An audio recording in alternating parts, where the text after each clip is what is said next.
Welcome to the France 24 Observers.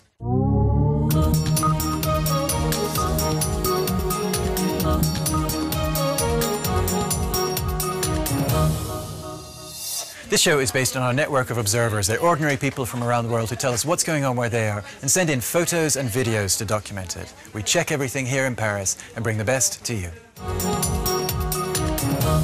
We begin today in Senegal, where President Abdoulaye Wade has had to back down in the face of protests. He wanted to change the country's election law so he could be re-elected next year with as little as 25% of the vote. No, said the protesters. Our observer was with them. We head to Dakar, the capital, with Gejopal Nyan. On June 23, 2011, the people of Senegal went to the Parliament building to show their love for justice, peace and liberty. The MPs were inside, debating a proposed amendment to the Constitution. It's known as the President-Vice President ticket, a way of eliminating a second round of voting in the 2012 election.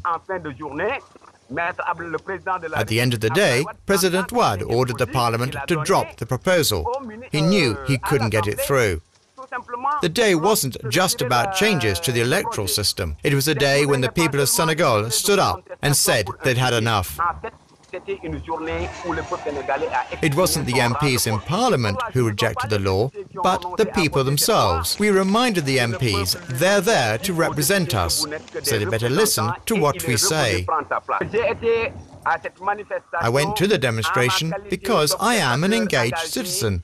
I fight for justice wherever and wherever I can. And I'll fight against injustice. I'll fight against dictatorship.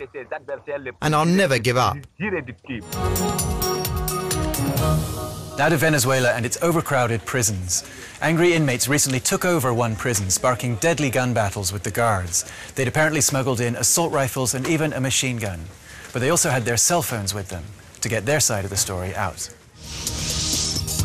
We head to El Rodeo prison outside Caracas with our observer Tomas Ramirez. Gangs were fighting in the prison, so the army launched a major operation to regain control. There were tons of weapons in the prison, like in the other prisons in Venezuela. There were lots of people killed and wounded in the fighting. The government said there was only one prisoner who died, but I've spoken with the inmates' families, so I don't believe it. There were lots of bodies at the Caracas morgue. The government isn't giving out information about what's going on in the prison. Journalists aren't allowed in. But the prisoners have the latest high-tech cell phones inside the prison. They're able to take photos and videos and stay in touch with the outside world. It's through their videos and text messages that we can know what's really going on inside the prison. We end today with more cell phone video, this time in Canada.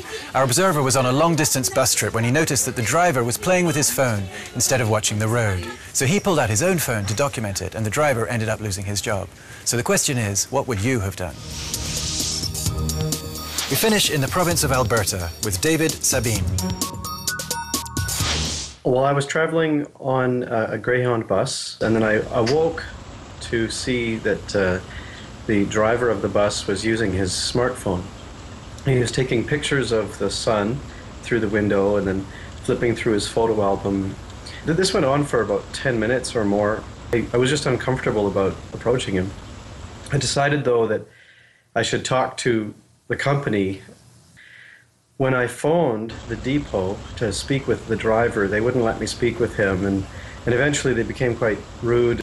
I uploaded the video to YouTube, and nothing came of that for a few weeks, but then all of a sudden it became quite interesting, I guess, and it's been broadcast by now thousands of times throughout Canada. So on one hand, maybe the video will do some good, but I also understand that the driver of that bus has now resigned, and I can understand that he's very upset about it. So I'm not sure if I regret uploading it or not. That's it for this week. As always, you can find more reports from our observers on our website. See you next time.